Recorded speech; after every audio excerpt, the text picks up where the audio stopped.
अब लग गई है दोस्तों दिसंबर और कुल मिला के कुछ दिन दिसंबर के भी निकल चुके हैं, लेकिन अब दिसंबर में हमें किस तरीके से अपने डहेलिया प्लांट की केयर करनी है। अगर आपका प्लांट पे फ्लावरिंग हो चुकी है या फ्लावरिंग नहीं हो रही है तो आप ऐसा क्या करें जो आपका जो प्लांट है बहुत अच्छे से फ्लावरिंग करे और बड्स बनाए। दूसरी बात दोस्तों, क्या आप अभी भी दिसंबर में डहेलिया के प्लांट्स खरीद सकते हैं या नहीं खरीद सकते हैं, इस वीडियो में मैं पूरी जानकारी आप लोगों के साथ शेयर करने वाली हूँ। अगर आप चैनल पे पहली बार आएँ तो प्लीज़ चैनल को सब्सक्राइब करें, वीडियो को लाइक करें और बेल आइकन बटन दबाना बिल्कुल भी ना भूलें। तो दोस्तों, जानते हैं अपने डहेलिया प्लांट्स की दिसंबर में किस तरीके से हमें केयर करनी चाहिए। तो सबसे पहले मैं आपको बता देती हूँ दोस्तों, ये बहुत अच्छा समय चल रहा है दिसंबर का। आप अभी भी इनकी सीडलिंग या इनके प्लांट्स नर्सरी से बाय कर सकते हैं।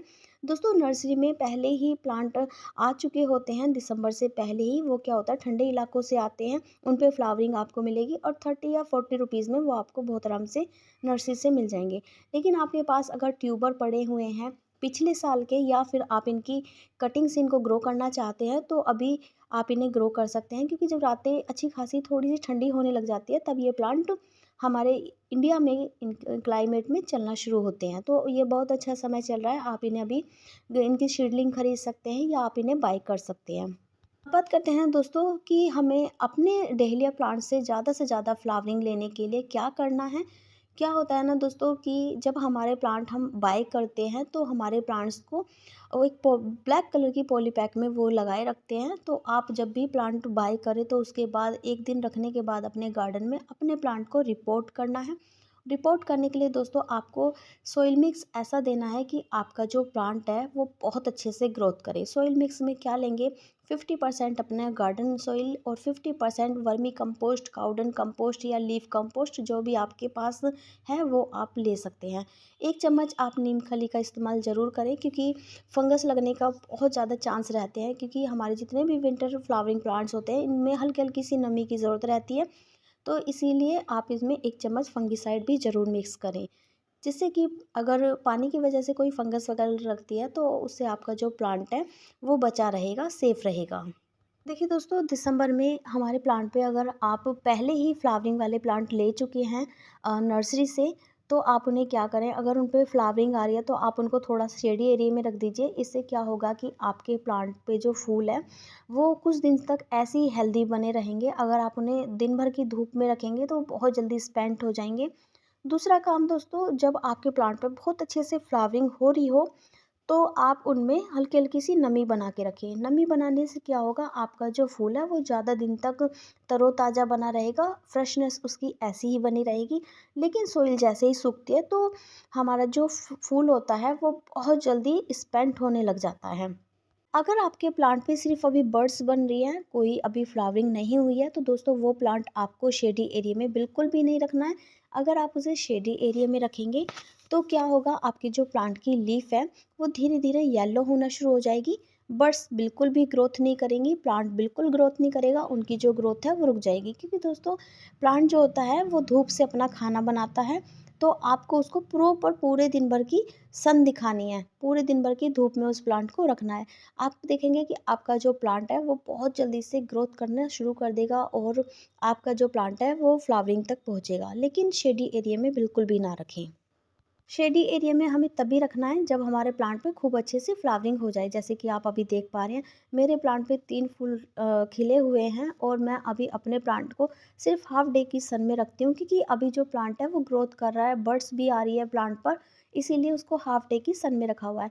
दोस्तों, जब हमारा प्लांट खूब अच्छे से फ्लावरिंग करता है तो हमारा प्लांट पूरी एनर्जी अपनी फूल खिलाने में या उसको प्रॉपर बड्स बनाने में लगा देता है। तब हमारे प्लांट को न्यूट्रिएंट्स की सबसे ज़्यादा ज़रूरत होती है। अगर आपके प्लांट पे फूल खिले हुए हैं उस वक्त आप अपने प्लांट को कोई भी खाद वगैरह ना दें। लेकिन अगर आपके प्लांट पे अभी तक सिर्फ बर्ड्स ही बन रही हैं तो आप उसको खाद ज़रूर दें। खाद में दोस्तों आप कुछ भी दे सकते हैं, leaf compost, cow dung, manure, onion peel fertiliser या बनाना पिल फर्टिलाइज़र, जो भी कोई आपके पास है वो आप अपने प्लांट को दे सकते हैं। दोस्तों, जब आप अपने प्लांट को नर्सरी से लाके रिपोर्ट करते हैं, उसके बाद आपको इस चीज़ का ज़रूर ख़ास ख़्याल रखें कि एक पॉट में सिर्फ़ आप एक ही प्लांट रखें, और हो सके तो पॉट से 1 या 2 इंची की जगह बना के, मतलब उसमें जगह रहनी चाहिए, इतना आप गैप ज़रूर दें। प्लांट की जो रूट्स होती है वो थोड़ी ठीक-ठाक फैल जाती है, इसीलिए उनके जो ट्यूबर भी होते हैं अंदर-अंदर ग्रोथ करते रहते हैं। इसीलिए आप अपने प्लांट को ए, थोड़े बड़े पॉट में लगाएँ। अगर छोटे पॉट में लगाएँगे तो दोस्तों क्या होगा, आपका जो प्लांट है वो ग्रोथ भी कर लेगा, लेकिन फ्लावरिंग अच्छी खासी नहीं कर पाएगा, उसका जो फूल है वो छोटा ही रह जाएगा। दोस्तों, अगर आपका प्लांट जो अभी तक बड्स ही बना रहा है, और आप देख पा रहे हैं बहुत समय हो गया आपका प्लांट ज़्यादा ग्रोथ नहीं कर पा रहा है, और बड्स भी धीरे-धीरे अपना काम कर रहा है, मतलब बन रही है बड्स, तो ऐसे में क्या होता है कि आप चाहते हैं आपका जो प्लांट है फटाफट फ्लावरिंग पर आए, तो आपको एक काम और ज़रूर करना है, नीचे की जितनी भी बड़ी-बड़ी लीफ होती हैं आपको वो रिमूव करनी है। दोस्तों, क्या होता है, कितनी बार हमारा जो प्लांट होता है और उसके नीचे इतनी बड़ी-बड़ी लीफ होती हैं जिनका कोई काम नहीं होता, वो क्या करते हैं, हमारे प्लांट की एनर्जी को खा रहा होता है। धीरे-धीरे हमारा जो प्लांट है वो सारी एनर्जी अपनी लीफ को दे रहा होता है, और इससे हमारा जो प्लांट है अपनी एनर्जी बड्स को या फ्लावरिंग खिलाने पर या ग्रोथ पर नहीं लगा रहा होता है। तो आपको जितनी भी बड़ी-बड़ी लीफ हैं वो रिमूव कर देनी है। आप खुद देखेंगे, जैसे ही आप लीफ को रिमूव करेंगे तो आपका जो प्लांट है वो बहुत अच्छे से ग्रोथ करेगा, बहुत फास्ट आपके प्लांट की ग्रोथ हो जाएगी।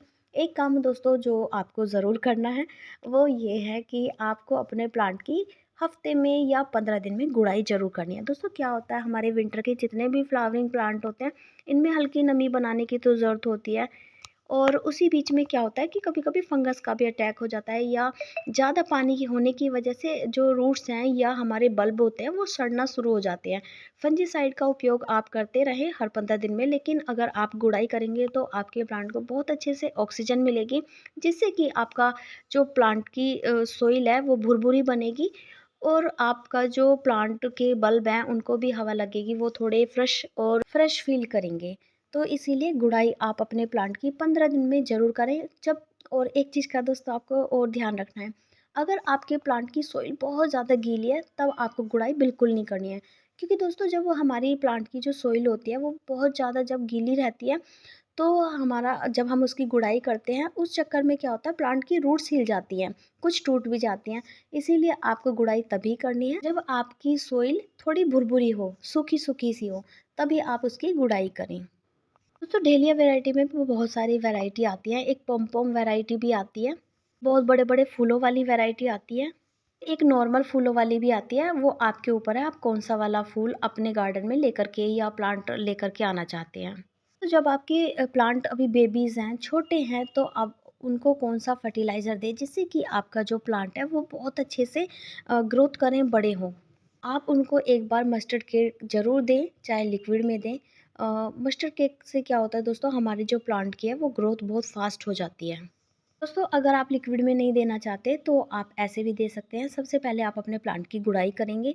गुड़ाई करने से क्या, अभी जो मैंने आपको बताया था सेम, गुड़ाई करने के बाद दोस्तों आप 1-1 या 2-2 इंची की सॉइल निकाल के तब आप कोई भी खाद अपने प्लांट को अगर देना चाहते हैं, सूखी खाद जैसे हमारे वर्मी कंपोस्ट हो गया, काउ डंग हो गया, वो थोड़ी-थोड़ी सी स्प्रिंकल करके चारों तरफ, तब आप ऊपर से सॉइल को कवर कर सकते हैं। जब आप पानी डालेंगे तो धीरे-धीरे जो खाद है वो आपका जो प्लांट है उससे न्यूट्रिएंट्स लेना शुरू कर देगा। प्लांट की जो ग्रोथ है बहुत फास्ट हो जाएगी। नहीं तो दोस्तों, अगर आप डीएपी भी देना चाहते हैं तो इसके 7-8 दाने सोइल हटा करके फिर मिट्टी में डाल दीजिए, और इसमें क्या, फास्फोरस की मात्रा बहुत ज़्यादा होती है। ये प्लांट की रूट ग्रोथ के लिए भी बहुत ज़्यादा अच्छी मानी जाती है। तो हमारा कोई भी पौधा ग्रोथ के लिए होता है, तब उसको हमें डीएपी देना चाहिए, क्योंकि उससे जो हमारे प्लांट की रूट ग्रोथ बहुत अच्छी होती है। आप जानते हैं कि प्लांट न्यूट्रिएंट्स कहाँ से लेता है, अपनी रूट से लेता है, तो वहीं पे ही हमें ये काम करना है। तो दोस्तों, ये थी हमारी आज की कुछ ज़रूरी जानकारी डेलिया प्लांट को लेकर के। अगर दोस्तों आपका कोई सवाल है, कोई क्वेरी है, तो आप मुझे डीएम कर सकते हैं। मैं पूरी कोशिश करूँगी आप लोगों के रिप्लाई करने का। तो मिलते हैं दोस्तों अपनी किसी नेक्स्ट वीडियो में, किसी नेक्स्ट जानकारी के साथ। बाय।